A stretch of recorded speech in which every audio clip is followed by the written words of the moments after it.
سورہ فرقان آیت نمبر 4۔ اعوذ باللہ السمیع العلیم من الشیطان الرجیم، بسم اللہ الرحمن الرحیم۔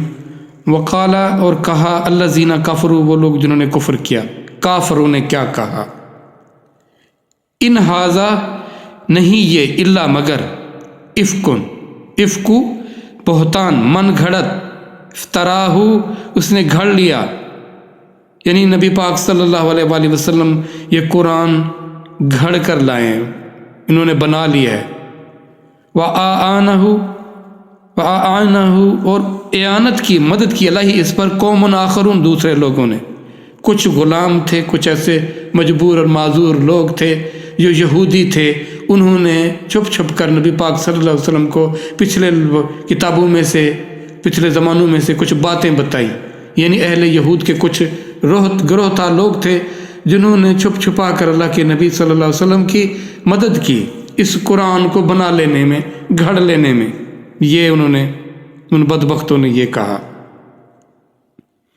فقط جاؤ، تحقیق وہ آ گئے، ظلم پر، وہ زورا، اور جھوٹ پر، وہ اتنے بڑے ظلم اور جھوٹ پر اتر آئے کہ اللہ کے کلام کو انہوں نے کیا، من گھڑت قرار دے دیا۔ یہ وہ انہوں نے ایسا ظلم کیا۔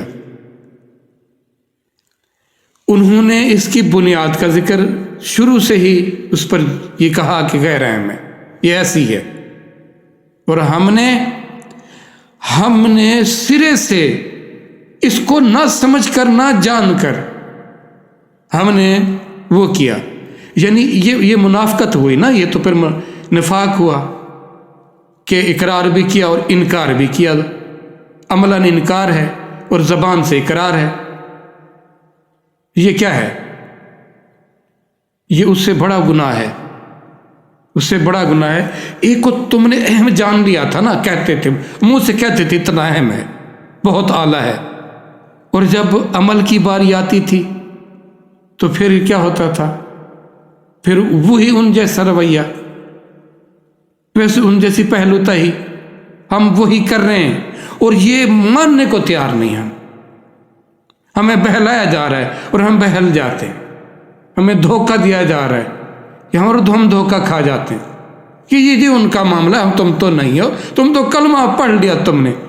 پتہ ہے کلمہ پڑھ لینے کے بعد آپ تو اس آ گئے نا، آپ تو اس کمٹمنٹ کے اندر آئے گئے، آپ اس عقد کے اندر بند گئے، آپ کو گرہ لگ گئی، اب آپ پر لازم ہو گیا کیونکہ آپ نے اقرار کر لیا ہے، آپ نے مان لیا۔ دیکھیں، آپ نے ایڈمیشن، ایک آئے بندہ ایڈمیشن لے اور اس کے بعد وہ کلاسیں اٹینڈ نہ کرے اور اس کا مذاق اڑائے اور اس کو غیر اہم قرار دے، وہ کہے کہ تم نے تو ظلم کیا، تو کیا کرنے آئے تھے پھر ادھر؟ اگر تم نے ایسے ہی کرنا تھا تو پھر ایڈمیشن کس چیز کا لیا تھا؟ دیکھیں، اس کو، بچے کو جو مار پڑتی ہے کس لیے پڑتی ہے؟ کہ تم اس کلاس میں آئے ہوئے ہو اور پھر سبق یاد نہیں کرتے، تبھی مارا جاتا ہے نا۔ اب بازاروں میں ادھر ادھر گھومتے بچوں کو تو نہیں مارا جائے گا، جو اس کلاس میں آ کر اپنے دکھائے گا نا، انکار کرے گا، وہ مار کھائے گا۔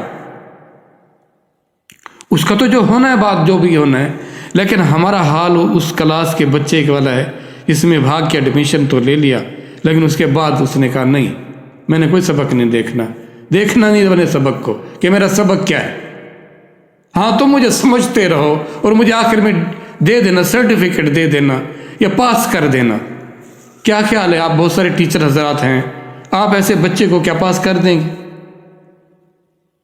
یہ کہاں کا انصاف ہوگا؟ یا آپ کا اس بچے پہ ترس کھانا ہوگا کہ اس نا اہل کو آپ اہل قرار دے دو گے، اس جھوٹے کو آپ سچا قرار دے دو گے، اس کم بخت کو آپ خوش بخت قرار دے دو گے؟ یہ کوئی ماننے والی بات ہے بھلا؟ ہم اپنے رب سے یہ چاہ رہے ہیں، اور رب بھی ایسے ہی ہے، چلو ضرورت پڑ گئی تو مصیبت آ گئی تو دیکھ لیں گے، پھر تو ہمارا رب تو ہی تو ہوگا، ابھی ہمارے اور تھوڑے رب ہیں بھلا۔ یہ ہے اصل مصیبت، جو عملی طور پر ہم اس میں گھرے ہوئے ہیں۔